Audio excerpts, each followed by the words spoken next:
할렐루야. 옆에 있는 분 축복하도록 하겠습니다. 뭐라고 축복하시느냐 하면 탄식이 깊어지면 은혜도 깊어집니다 라고 축복하시기 바라겠습니다.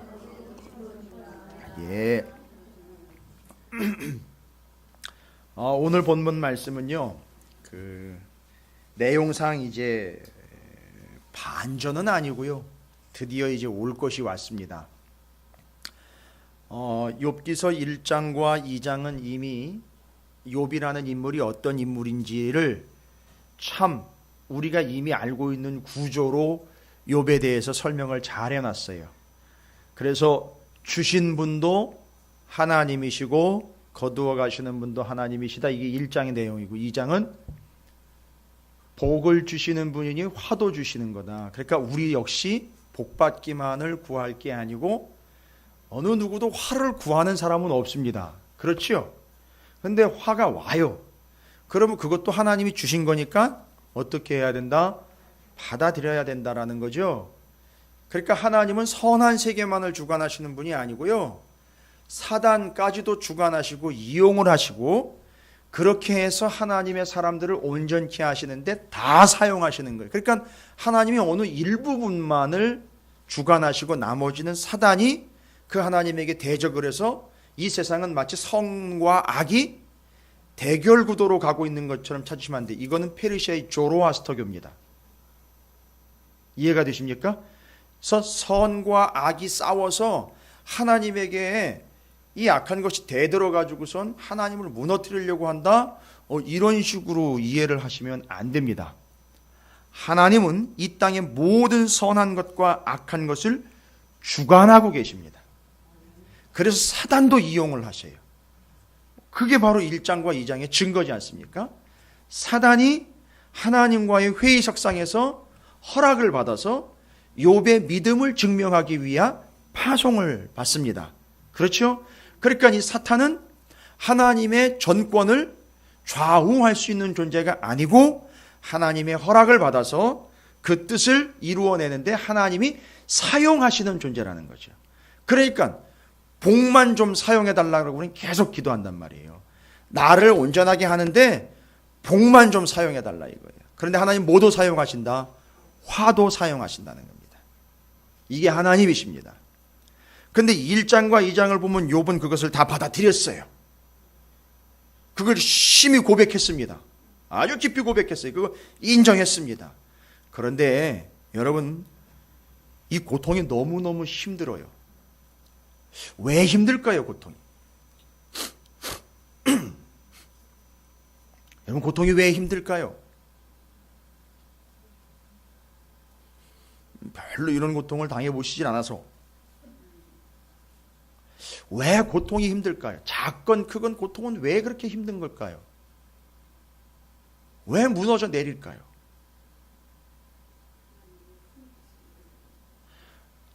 저 권사님이 이렇게 접근을 하셨어요.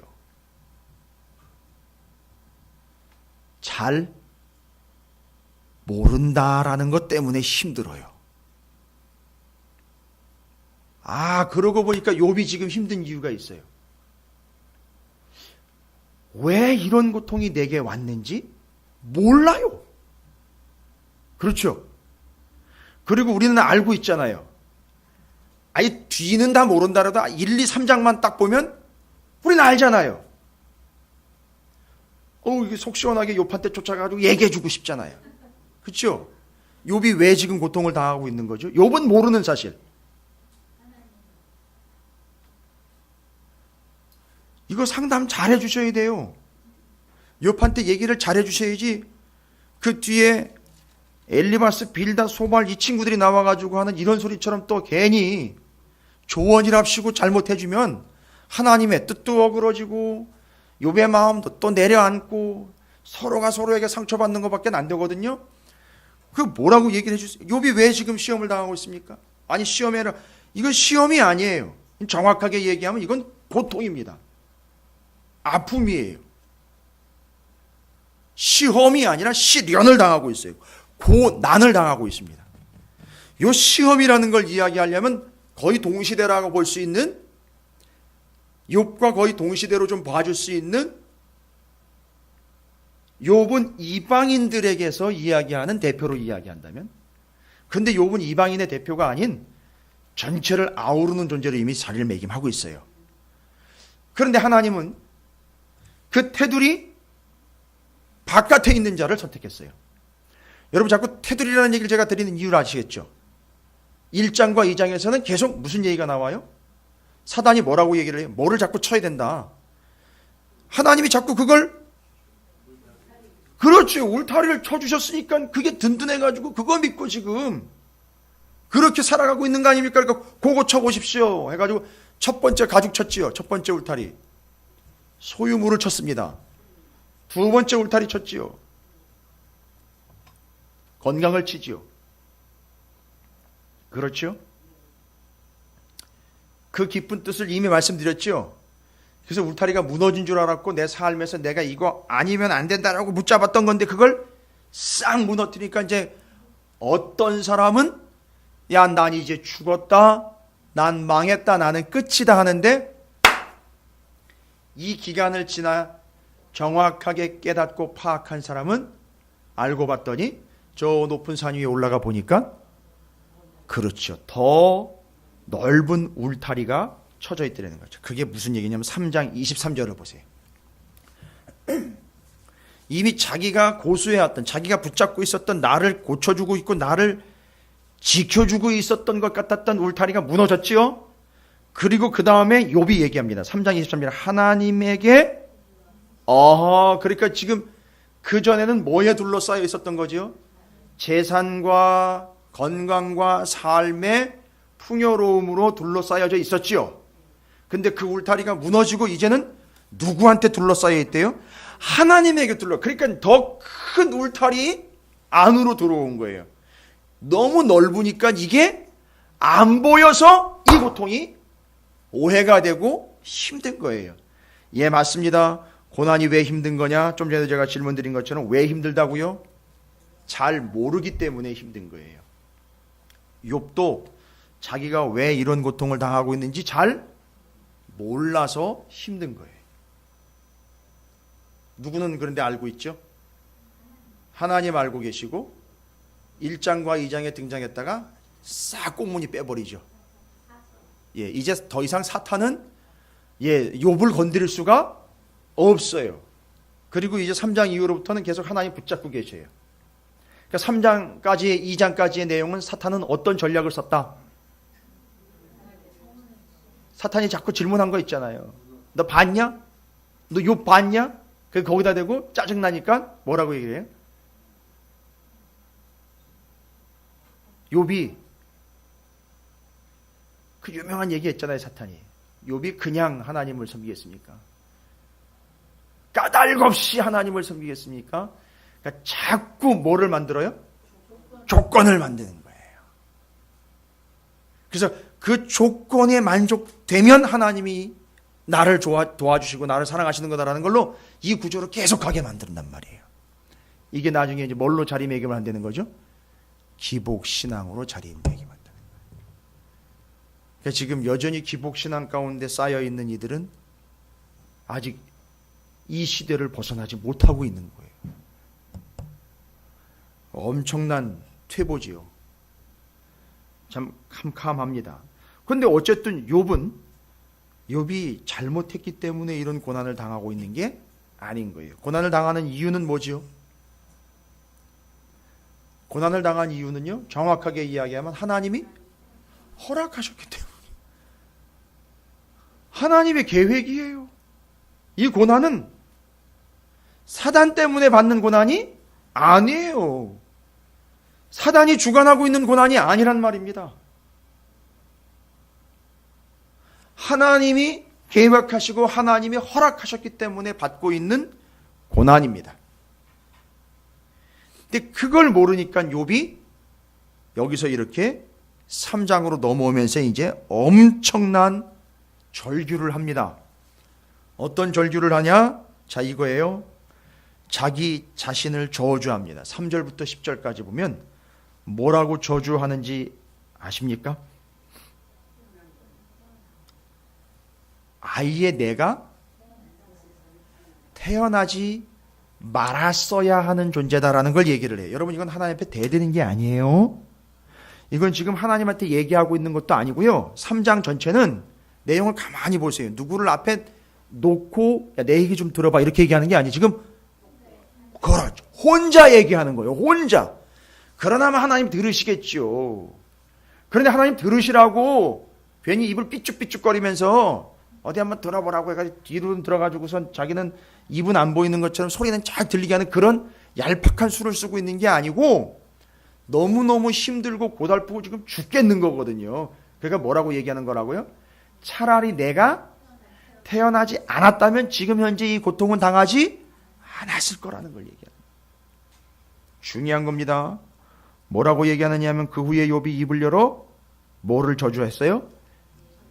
자기의 생일을 저주했습니다. 오해하시면 안 되는 거예요. 여기 하나님 저주했다는 얘기가 없어요. 자기의 생일을 저주했다 그랬어요.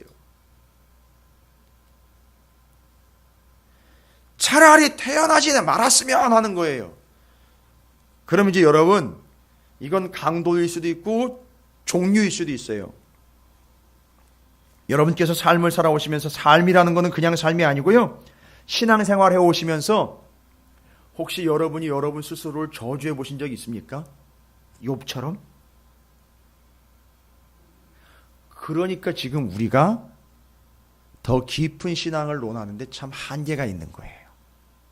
그러니까 여러분들을 제가 책망하거나 저도 아쉬운 걸 얘기하는 게 아니라 우리의 한계를 얘기하는 거예요. 왜 한계? 그러니까 우리가 왜 우리 스스로를 저주하지 못하느냐? 우리는 여전히 무엇을 가지고 있다는 거죠? 잘 보세요. 1장, 2장을 아직도 벗어나지 못합니다. 보세요. 하나님이 허락하셔서 받은 저주와 고난입니다. 아픔이에요. 그죠? 그런데 자기를 저주하지 않고 있어요. 뭔 얘기입니까? 나는 그래도 그렇게 저주받을 영혼이 아니라는 거지요. 그리고 거기서 또 어떤 희망을 가지고 있죠? 그래도 내가 여기서 조금만 좀 더 열심히 하면 어떻게 해? 하나님이 좀 거기에 대해서 뭔가 보상해 주겠지. 여전히 까닭을 만들어낸단 말이에요. 근데 하나님은 그 까닭이나 이유 어떤 핑계도 다 걷어치우고 그냥 온전히 이유 없이 주시는 고난도 너가 받을 수 있느냐라고 욥을 끌어내신 거예요. 여러분, 지금 당하는 고난은요, 이유 있는 고난입니까? 이유 없는 고난이에요. 그럼 여러분, 이유 없는 고난도 받으실 수 있겠어요?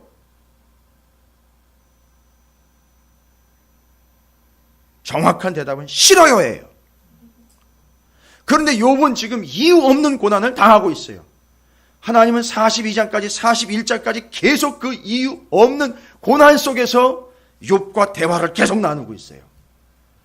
정말 질리도록요. 욥이 아주 지쳐가지고 정말 징글징글해서 나가 떨어질 순간까지 자기가 차라리 태어나지 않았더라면 하고 자기 자신을 하나님을 저주하는 게 아니에요. 지금 자기 자신을 저주합니다. 여기까지 가야 돼요. 여기까지 가봐야 됩니다. 정말 차라리 내가 태어나지 않았다면. 이게 자신을 저주하는 거예요. 그 다음에는요, 3절부터 10절까지가 자기 자신을 저주하는 내용이에요. 이게 자기 자신을 저주하고 있는 욥의 내용입니다. 여러분, 저주하면 사이 안 좋은 사람들끼리 서로가 서로를 나쁜 말로 저주하고 욕하는 것쯤으로 이야기하죠. 여러분, 그거 아니라고요. 이제 이게 그런 개념이 아니에요. 지금 그 넓은 울타리로, 더 넓은 울타리로 들어온 욥은 자기 스스로를 저주할 만큼 극심한 고통 가운데 있습니다. 제가 질문 드리는 거예요. 그래서 우리는 정말 우리 자신을 이런 상황에서 스스로가 저주할 수 있는, 아니 저주해봤던 경험이 있느냐 이거예요. 없다는 거죠. 그러니까 42장 가기가 참 어려워요. 장수로는 3장부터 41장까지지만 그걸 넘어 42장까지 가는데 그게 없으니까 못 가는 거예요. 죄송합니다. 못 가는 거예요. 거기까지. 못 간다고. 미치질 못해요. 거기까지. 예, 감사합니다, 권사님. 이 말씀들을 전하면 연세 드신 분들은 버뜩버뜩 반응이 와요. 그게요. 왜냐면 이런저런 기억과 이런저런 추억도 아니에요. 악몽들이 계속 떠오르는데 그때 정말 죽고 싶다. 여러분, 하나님 앞에서 감히 죽고 싶다를 어떻게 외칩니까? 아니요. 하나님 앞에서는 죽고 싶다는 얘기가 나올 수밖에 없어야 돼요. 우리 인간은요. 하나님 앞에서요. 또 거기도 조건을 달기 시작해. 내가 죽고 싶다는 얘기를 하면 하나님이 내 다리 몽댕이라도 또 부러뜨리면 어떻게 하나. 또 조건을 단단 말이에요. 아니요. 이유 없는 고난 앞에서 하나님 앞에 나는 죽을 수밖에 없네. 내가 왜 태어났을까 하는 이 자신을 저주함이 심각한 저주가 자기에게 꽂히지 않는 한은 42장은 없다고 이제 제가 설명드릴 거예요. 그래서 3절부터 10절까지 보세요. 아예 전제를 하지 않아요. 내가 태어나지 않았더라면 자꾸 계속 얘기하잖아요. 그죠? 그 얘기가 그 얘기입니다. 3절부터 10절까지요. 그 다음에는요, 11절부터 19절까지는요, 탄식이에요. 탄식. 무슨 탄식이냐 하면, 요거는 이제, 그 화살이 조금 이제, 다른 사람한테로 비껴가요. 다른 사람이 누구냐면, 엄마 아버지한테 가요. 엄마 아버지한테 갑니다. 엄마 아버지 덕에 태어나긴 했어요. 그죠? 여러분, 거기 나와 있는 그 표현 중에 상당히 기가 막힌 표현들은 그 밤에 엄마 아버지가 나를 잉태하던 밤에는 참 축제의 밤이고 기쁨의 밤이었다는 거예요. 그런데 그걸 화살을 던져가지고 뭐라고 얘기하냐면, 그건 어쩔 수 없어요. 우리 엄마 아버지를 내가 어떻게 막아요? 그죠? 안 돼요. 그건 우리 엄마 아버지를 내가 어떻게 컨트롤할 수 없습니다. 그 덕에 내가 태어나긴 했는데, 그 다음에 이제 뭐라고 얘기를 하면, 이해하시고 들으세요. 욥이 얘기한 거예요. 그렇게 내가 잉태됐더라도 그냥 뱃속에서 죽어버렸거나 태어나자마자 죽었거나 젖을 빨지 못하고 그냥 굶어 죽었거나 그러면 그렇게 그냥 죽었으면 태어났다도 바로 죽어버렸으면 내가 지금 이 고통은 당하지 않았을 텐데. 여러분, 지금 역시나 앞에서도 하나님을 저주하진 않았어요. 자신을 저주했죠.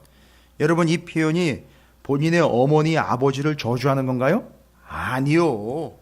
그냥 자기를 저주하는 탄식으로 지금 가는 거예요. 누가 듣는 게 아닙니다. 엄마, 아버지 안 계셔요, 지금.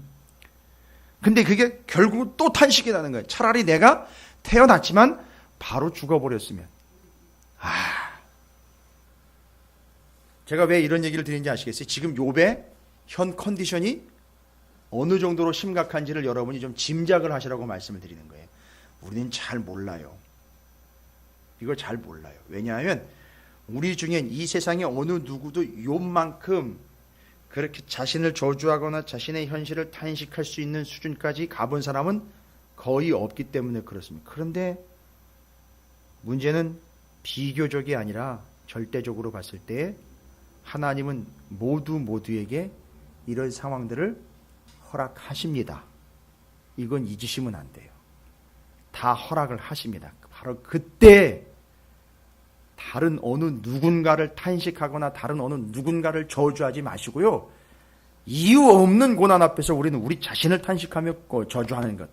이제 그게 트레이닝이 돼야 되는데 11절부터 19절까지 그거예요.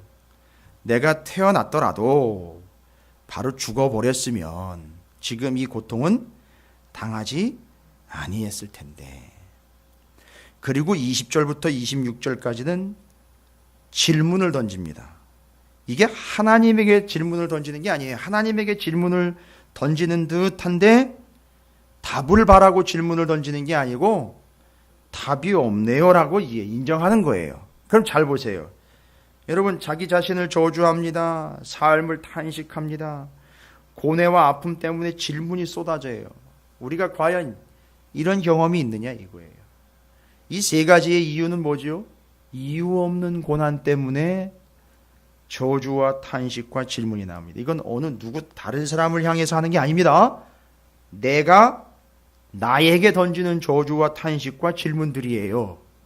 너무너무 힘들기 때문에. 자, 왜 이런 저주와 탄식과 질문이 생기느냐? 이제 제가 구체적으로 설명을 좀 드릴게요. 그냥 이유 없는 고난 때문이다라고 성경은 전제를 달고 있습니다만 이유가 없어요. 욥이 뭘 어떻게 했기 때문에 지금 고난을 당하고 있는 게 아닌 건 사실인데, 자, 욥이 자신을 저주하고 탄식하고 그 수많은 고뇌로 인하여 질문이 막 생겨날 때에 욥은 이 상황을 한번 고민해 봅니다. 도대체 이건 어떤 상황이 왜 이렇게 벌어진 건지서부터 시작을 해가지고 이 진짜 이해되지 않는 상황을 고심합니다. 그러다가 아무래도 이해가 안 돼요. 뭐가 이해가 안 되느냐? 자, 첫 번째, 전과 같지 않은 거예요.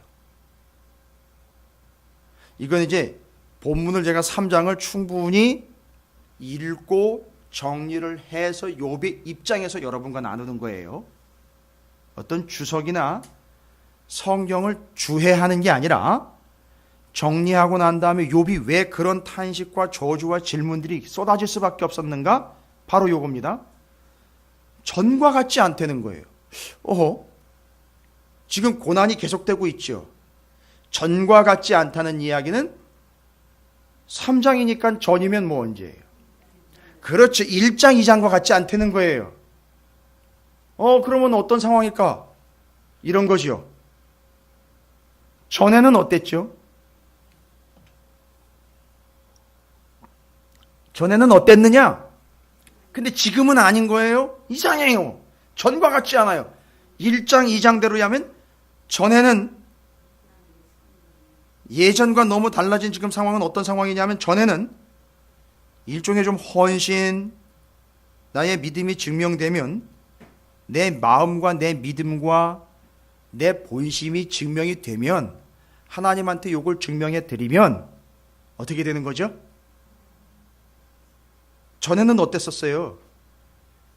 내가 좀 믿음이 있고 내가 하나님을 사랑한다라는 게 좀 증명이 되고 내가 하나님 앞에 열심을 좀 내면 어떻게 됐었죠? 여러분, 그게 틀렸다는 게 아니에요. 전에는 그랬어요. 욥은 그걸 노리고 한 사람은 아닙니다만 신실하게 하나님을 믿음으로 예배 열심히 나가고 제사 열심히 드리고 헌신하고 하나님 앞에 절대 11조 안 떼먹고 다 했어요.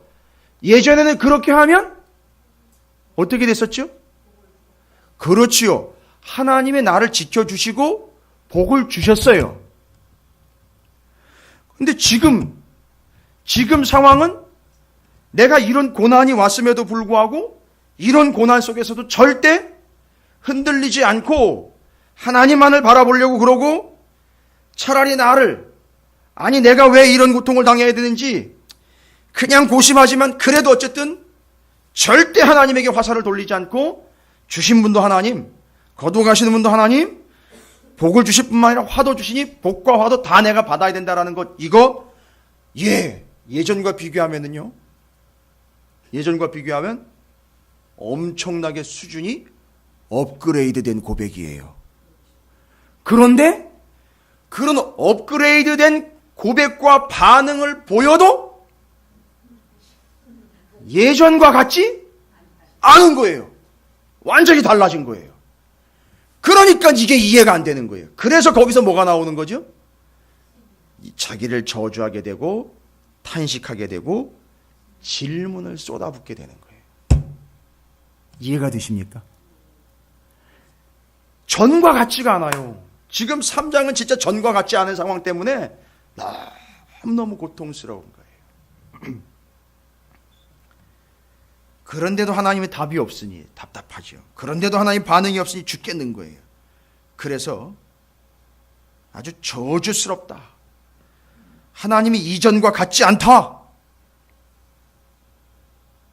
야, 이거 큰일 났네. 하나님이 옛날 같지 않아. 가다 보면 이렇게 가겠죠. 하나님이 옛날 같지 않아. 옛날에는 그렇게 하면 반응이 즉각 왔고 그런 식으로 내가 진짜 하나님으로부터 복을 받았는데 근데 지금은 더 큰 믿음으로 반응을 보여도 하나님이 반응이 없어. 하나님이 옛날과 같지 않아. 여러분 이거 맞습니까? 이 결론이? 하나님이 옛날 같지 않아. 하나님이 좀 변하신 것 같아. 하나님이 좀 바뀌신 것 같아. 여러분 맞습니까? 정확하게 틀리죠. 왜냐하면 성경에서는 이미 하나님의 어떠하심을 이미 쐐기를 박아놨어요. 눈치채셨을 거예요. 히브리서 1장 17절. 온갖 좋은 은사와 온전한 선물이 다 위로부터 빛들의 아버지께로부터 내려오나니 그는 변함도 없으시고 회전하는 그림자도 없으시니라. 어떻다는 겁니까? 하나님은 변함이 없으시는 분이에요. 그런데 욥은 그 이전보다 자기가 더 믿음으로는 업그레이드 되어 가는 것 같아서 그렇게 당당하게 고백을 하고 너무너무 믿음직하게 고백을 했는데 그걸 들으시는 하나님은 반응이 없는 것 같으니까 뭐라고 얘기를 했다? 하나님이 옛날 같지가 않으시네. 예전 같지 않네. 하나님이 혹시 변하신 건 아닌가? 이렇게 오해할 수 있어요. 그렇죠. 그러나 원칙은 하나님은 변함이 없으시고 뭐도 없다? 회전하는 그림자도 없으시다. 히브리서 13장 8절 예수 그리스도는 어제나 오늘이나 영원토록 동일하시니라. 여러분 이거 제가 왜 이런 얘기를 드리는 걸까요? 그러면 욥은 지금 이런 고통의 상황에서 뭔 오해를 했느냐 하면 옛날과 같이 않아 라는 오해를 해서 그 오해가 풀리지 않으니까 하나님 앞에서 어떻게 했다 그랬죠? 자기 자신을 저주하고 탄식하고 질문을 쏟아붓지요.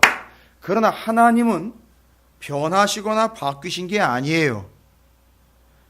변동이 없으십니다. 아니 그러면 이건 뭘 얘기하는 겁니까? 상황은 완전히 바뀐 것 같아요.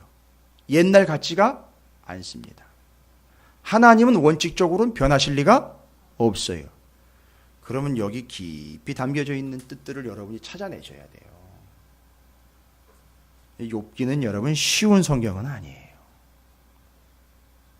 여러분의 지금까지 인생과 성경을 총동원하셔야 돼요. 머리에 쥐나는 성경이에요.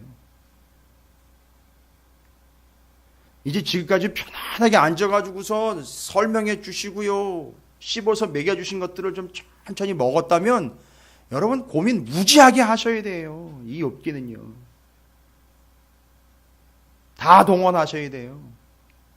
이건 어떤 목사님도 쉽게 설명할 수 있는 성경이 아니에요. 이 세상에 어느 목사님도 이건 쉽게 설명을 할 수 있는 내용이 아니에요. 그래서 설명한다고 되는 게 아니라 내가 고백을 해야 되는 거예요. 그럼 다시 한번 정리를 할게요. 옛날과 같지 않아요. 옛날에는 바로바로 반응이 왔어요. 하나님한테 잘하면 내가 복을 받았어요. 근데 나는 이전보다 더 믿음이 좋아졌어요. 고백하는 걸 들어보면 끝내주는 고백으로 업그레이드가 됐어요. 그런데 하나님은 거기에 반응을 보이시지 않습니다. 그래서 오해를 할 수 있어요. 하나님이 변하신 거 아닌가 바뀌신 거 아닌가. 그러나 원칙은 하나님은 바뀌실 리 없습니다. 그러면요. 답은 뭡니까 그러면 도대체? 하나님이 변하시거나 바뀌시는 게 아니라 그렇죠. 하나님은 뭘 하시려고 하는 거죠? 나를 바꾸시려고 하는 거예요. 나를 바꾸시려고 하는 거래요. 어떤 삶에서요? 이전 게 틀린 건 아니지만 이전보다 더 깊고 더 넓고 더 높은 신앙으로 이끌고 가 나를 변화시키기 위해서 하나님은 지금 욥의 이 상황과 시스템을 만들어 놓으신 거예요. 이해가 되십니까? 그래서 지금 욥은 예전과 같지 않아? 전과는 좀 달라졌어 라고 딱 감을 잡았는데 이건 이해를 해야 되는 부분이에요. 하나님이 변한 게 아니고 하나님은 지금 나를 변화시켜서 예전에는 신앙이 어떤 신앙이냐면 따라해 보십시오. 예전 1, 2장 신앙은 틀린 신앙 아니에요. 그거 사춘기적 신앙.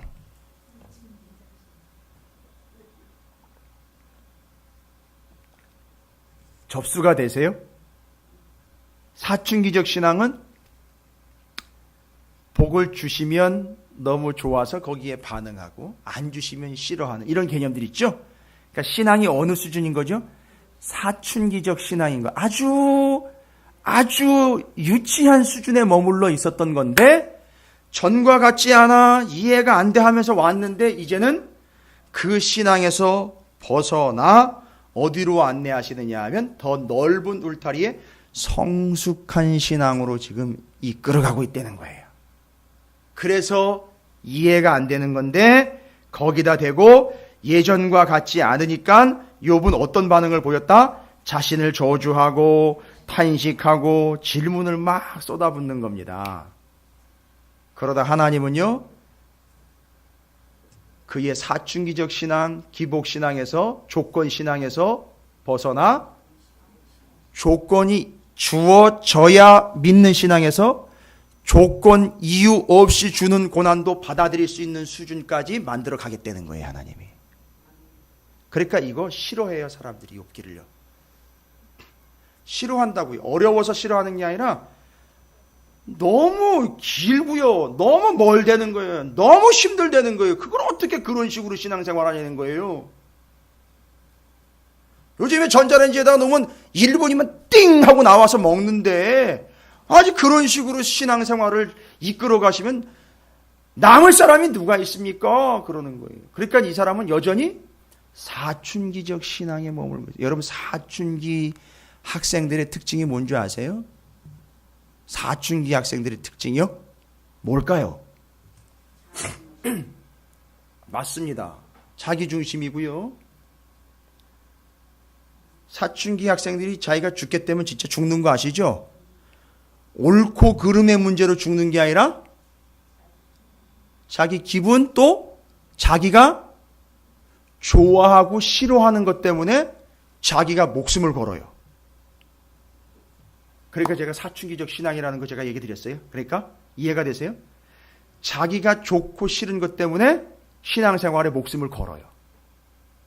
그러니까 하나님은 여기서 어떻게 하겠다? 더 성숙시켜 주겠다 해서 그거 허물고 더 넓은 울타리로 끄집어 내셨는데 그게 안 보이니까 욥은 이상하다, 예전과는 다르다, 예전과 틀리다 해요. 그런데 그것 때문에 고민이 되니까 자기 자신을 막 저주할 뿐만 아니라 탄식하고 질문이 쏟아집니다. 해야 돼요. 그렇죠? 왜요? 해야지요. 그래야 어떻게 되는 거지? 이제 넓어지고 성숙해지는 거예요. 그러니까 여러분 신앙생활 하다가 이런 때가 오면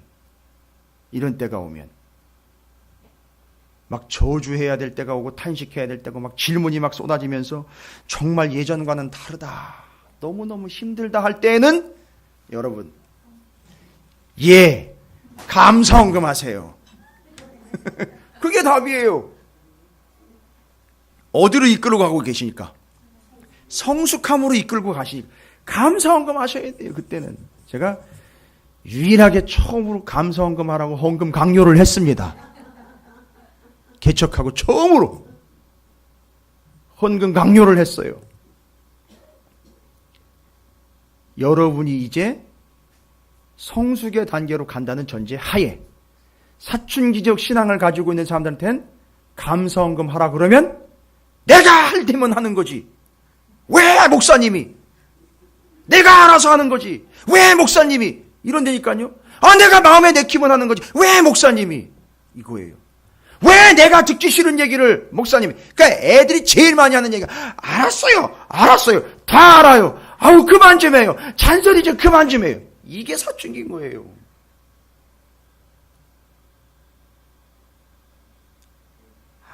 그러니까 과정인 거예요, 여러분. 물론 하루에도 10대 번씩 손이 올라가요. 그런 걸 보면. 근데 과정인 거예요. 자라가야 되잖아요. 지금 욥이 그 과정 중에 있는 거예요. 그래서 더 성숙함으로 지금 끌어내신 거예요. 그러니까 이해가 안 되는 거죠. 그러니까 옛날과 다른 거죠. 이해가 되십니까? 예. 바로 그거예요. 요즘에 우리 아이들이 제일 많이 하는 얘기가 엄마 이게 작아졌어 뭐 이런 얘기예요. 엄마 이게 잘 안 들어가 뭐 이런 얘기예요. 뭔 얘기죠? 컸다는 얘기예요. 옛날과 다르다는 거예요. 컸다는 겁니다, 여러분. 옛날과 다르다는 거예요. 옛날과 달라요. 그런데 그게 내가 보기에 좋은 개념으로 옛날과 다른 게 아니라 참 이해 안 되는 쪽으로 옛날과 달라요. 이런 고백이 많이 나오시길 바랍니다. 예. 그래서 하나님은 그 사춘기적 신앙에서 지금 끌어내셨어요. 욥을. 그리고 사탄을 배제시키셨어요.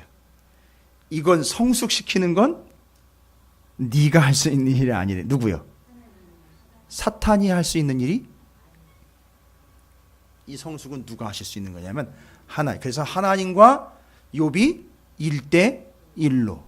그런데 그 주변에 고춧가루가 끼기 시작한 거예요. 세 친구가요. 이제 보셔야 돼요. 아, 그렇구나.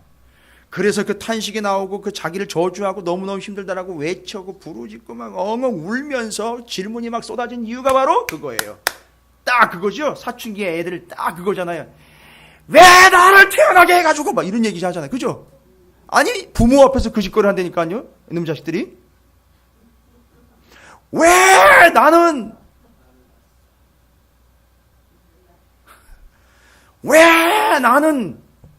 대기업의 아버지 밑에서 태어나지 않아가지고 막 이러면 그런 얘기들. 그러니까 부모는 그래요. 왜 내 아들은 박지성이 안 돼가지고. 그러니까 이게 사춘기적 신앙이 계속 반복되는 거예요. 왜 나를 낳아가지고 내지는. 왜 이럴 거면 나를 여기서 이렇게 고통스럽게. 우리 집은 맨날 궁사이고 왜 이렇게 작은 집에서 살아야 되고 맨날 이렇게 어려운 환경 가운데 살아야 되고. 수도 없이 듣는 거잖아요. 그걸 뛰어넘게 하시기 위해서 이전과는 다른 하나님의 방식으로 욥을 끌어내신 겁니다. 지금 성숙의 단계로 가고 있는 거예요. 그러니까 여러분 오해하시고 힘들어하지 마십시오. 옛날보다 더 신앙생활하기가 힘들어져서 정답인 거예요. 딱 걸린 거예요. 진짜로. 그죠? 옛날에는 어떻게 해도 됐어요. 대충 해도 됐다고요. 옛날에는 일주일에 한 번만 나와도 됐단 말이에요. 근데 지금은요. 제가 뭐 여러분 보고 나오라고 그래요? 근데 희한해요. 안 나가면 찝찝하고. 그렇죠? 여러분 그거는 율법주의적인 신앙이 아니에요. 내가 괜히 나한테 걸리는 거예요. 그렇죠? 옛날과 달라진 거예요. 괜히 또 얘기를 해야 돼요. 헌금 얘기를. 괜히 11조 때 먹으면 마음이 이상해요. 그죠? 옛날과 다른 거예요. 여러분, 이 민족의 교회의 성도들 중에 하나님 거 띄어먹었는지 볶아먹었는지도 모르는 척 살아가고 시집이 잘 떼고 살아가는 사람들 얼마나 많은데요. 근데 이 사람 교회만 오면 딱 보여요. 제가 그렇다는 게 아니에요. 띄어먹었는지 뭘 잘못했는지 얼마나 자기중심으로 살아가는지 다 보여요. 우리 큰애가 거짓말하면 꼭 보여요. 기가 막히게 집어내요. 제 아내가.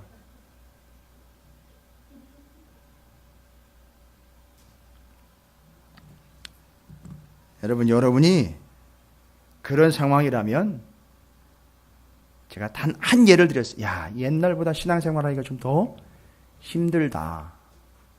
옛날엔 대충 해도 됐거든요. 지금은 대충이 안 돼요. 어렵다는 게 아니라 성숙되어 가고 있는 길로 이끌어내신 거예요. 하나님. 그죠? 제가 알아요. 여기 지금 앉아 계신 분들 중에 옛날에 누가 주일, 수요일 예배, 금요일 예배까지 누가 철저히 나왔어요. 그죠? 이거 표적 설교 아니에요. 오해하지 마세요. 그렇게 됐다는 거예요. 그걸 하나님이 그렇게 끄집어냈기 때문에 지금은 사춘기적 신앙에서 벗어나고 있는 거예요, 여러분. 이게 욥입니다. 근데 욥은 그게 안 보이니까 힘든 것만 지금 오는 거예요. 그러니까 탄식, 자기 자신을 저주, 질문이 계속 쏟아지는 거예요. 그렇죠? 그리고 사춘기 애들은 질문이 많아요. 그죠? 어머, 왜 이거는 이렇게 해야 돼? 왜 저래야 돼? 심지어는 이제 주일날 목사님이 넥타이를 메고 와도요, 예, 기분 나쁘게 아주, 왜 오늘은 목사님 저런 넥타이를 맸대? 이런 식이에요. 이렇게 된다니까요. 주일날 그 한 가족 얘기 옛날에 제가 드렸나요? 오늘 목사님 설교가 왜 저래? 또 오늘 목장은 또 왜 저래가? 아직 한 가족이 앉아가지고요. 예? 목사님 헤어스타일 또 오늘따라 왜 저래? 뭐 이러면서 한 가족이. 그때 맨 막내가 앉아가지고 그랬대잖아요. 됐어, 그만 좀 해. 1,000원 내고 저 정도면 그만인 거지 뭘.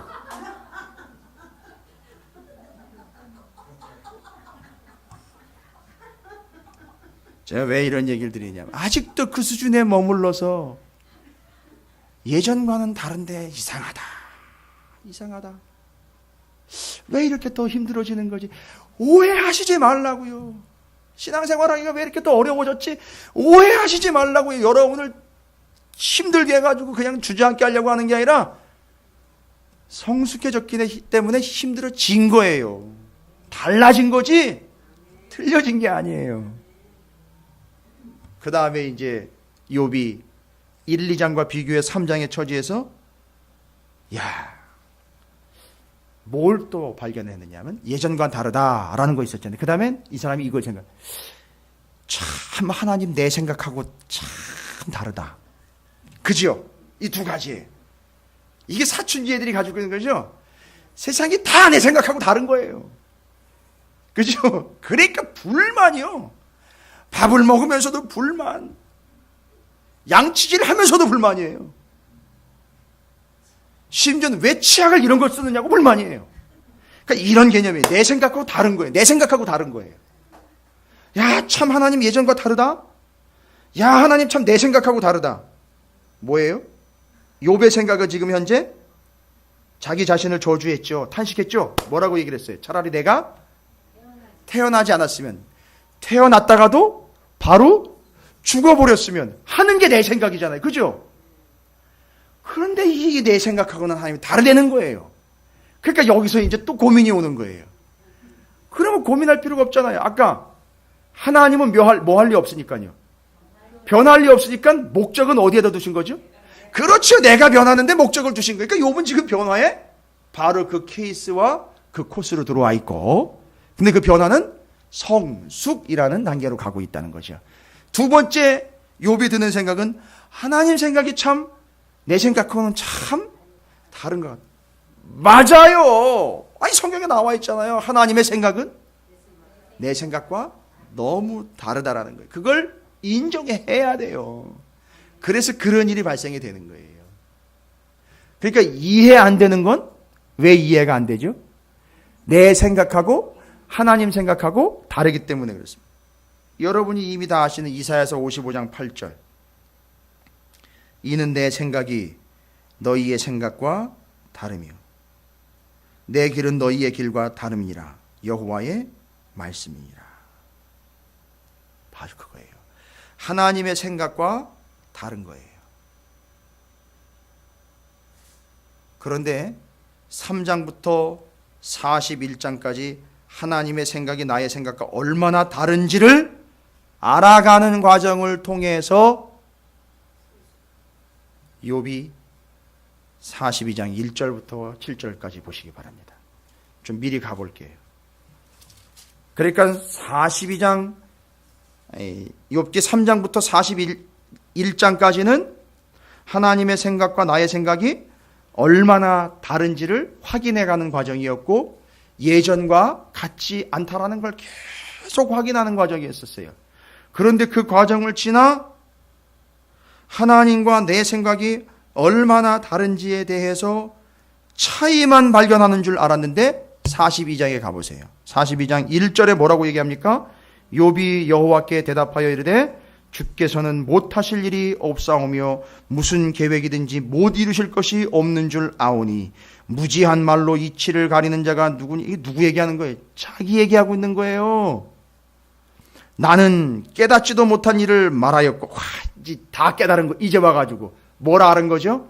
하나님의 생각을 이해하기 시작한 거예요. 42장에 와가지고. 그 성숙의 과정을 지내 42장에 와가지고 하나님의 생각을 지금 이해한 거예요. 지금 이해하기 시작한 거예요. 읽고 있는 거예요. 하나님의 생각을요. 하나님의 마음을 읽고 있는 겁니다. 보십시오. 내가 4절입니다. 말하겠사오니 주는 들으시고 내가 주께 묻겠사오니 주여 내게 알게 하옵소서. 내가 주께 대하여 귀로 듣기만 하였사오나 이제는 눈으로 주를 배옵나이다. 할렐루야. 어떻게 됐어요? 옛날에는 귀로만 동냥해서 들었는데 이제는 하나님을 뵙게 된 거예요. 볼 수 있게 된 겁니다. 그러므로 내가 스스로 거두어드리고 티끌과 제 가운데에서 회개하나이다. 지금까지 제가 잘못했습니다. 하나님을 오해했던 것들과 모든 것들 제가 싹 다 거두어드리고 뭐합니다? 회개합니다. 이제는 하나님의 마음을 알겠습니다가 돼버린 거예요. 여기까지 간 거예요. 그러니까 지금 오늘 우리가 3장 시작했죠? 41장까지 계속 이렇게 씨름하면서 갈 거예요. 이제 예전과는 다르네. 하나님 생각하고 내 생각은 다르네 하는데 다르게 틀린 게 아니라 하나님이 지금 나를 성숙하게 만들어가는 과정으로 인도하신 거예요. 결론적으로 이제 한마디만 드리고 말씀을 정리합니다. 뭐냐? 여러분, 이 욥기서에 문학 형태가 있어요. 글의 종류. 성경을 왜 이제 역사서, 시가서, 율법서, 예언서 이런 식으로 나누잖아요. 근데 욥기는 어디에 들어가는지 아십니까, 여러분?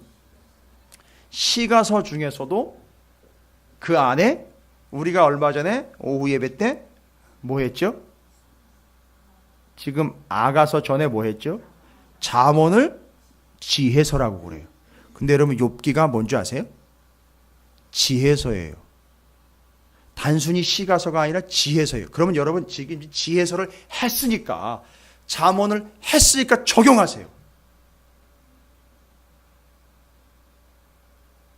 지혜의 근본이 뭐죠? 하나님의 말씀을. 그러니까 지금 욥은 자꾸 떠들지 말고 뭐 해야 되는 거죠? 하나님의 뜻과 말씀과 마음을 어떻게 해야 되죠? 계속 들어야 돼요. 그런데 자꾸 옆에서 아까도 얘기했듯이 그 왕고춧가들이 끼어들어 있죠? 친구들이 계속 옆에서 얘기하니까 친구들 얘기를 들어야 되는 게 아니라 그 속에서도 변함없이 하나님의 얘기를 들어야 욥은 42장에 가 있는 그 욥은 어떤 욥인 거죠? 지혜로운 욥인 거예요. 어떻게 했기 때문에요?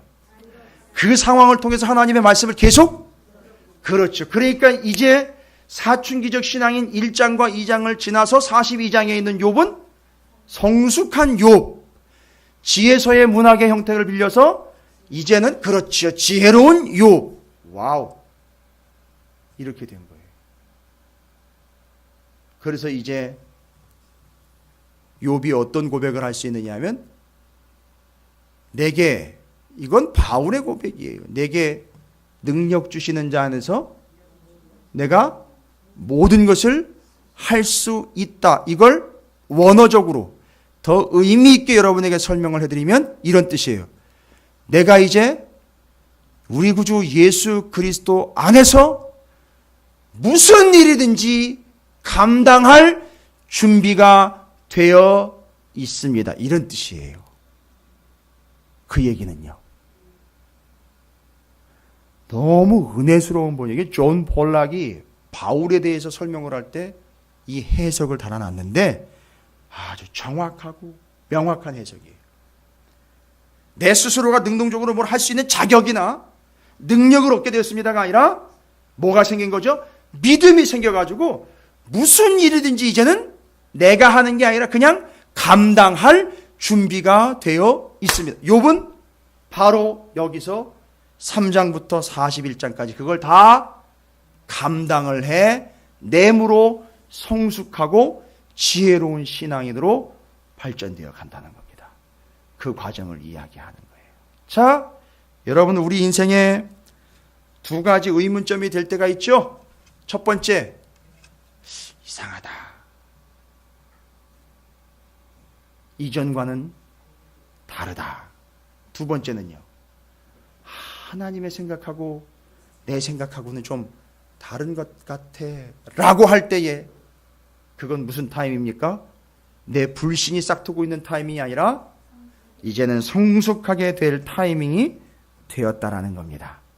이때 우리는 그 하나님의 이유 없는 고난도 감당할 준비가 되어 있습니다라고 고백하며 그걸 감당할 때에 우리는 어떤 존재가 되죠? 성숙하며 지혜로운 존재가 될 수 있다는 겁니다. 그러니까 이제 다음 시간부터 등장하는 친구들은 어떤 존재들이냐면 아직도 성숙하지 않고 지혜롭지도 않은 자가 단지 고통을 당하고 있는 친구한테 와가지고 성숙한 척, 지혜로운 척 하고 있다는 거죠. 그러나 그들의 얘기를 들어야 되는 게 아니라 하나님의 얘기를 들어야 되는 게 욥의 운명이라는 겁니다. 여러분 잊지 마십시오. 여러분에게 정말 이유 없이 고난이 올 때가 있습니다. 그때 여러분은 스스로 저주할 수밖에 없고 탄식하며 수많은 질문들이 쏟아질 수밖에 없어요. 좋은 현상이에요. 그럴 때 여러분은 이전과 다르다는 걸 확인하십시오. 하나님의 생각이 내 생각과 다르다는 걸 인정하십시오. 그리고 성숙해지고 지혜로운 기회로 삼으시기를 주님의 이름으로 축복합니다. 근데 여기 계신 분들 중에는 그런 상황이 아직은 오시지 않은 것 같은 분들이 대부분인 것 같아요. 그러나 그건 누가 어떻게 왔다라는 건 알 수 없으니까 이 명확한 사실을 이해하시고 계신다면 여러분이 그 신앙으로 성숙하게 되는 그 타이밍이 이해가 되시고 준비가 되실 겁니다. 그렇게 이 욥기를 통해서 42장까지의 여정을 여러분도 같이 그렇게 업그레이드되고 지혜롭게 되어지는 과정들을 겪어가시기를 주님의 이름으로 축원을 드립니다.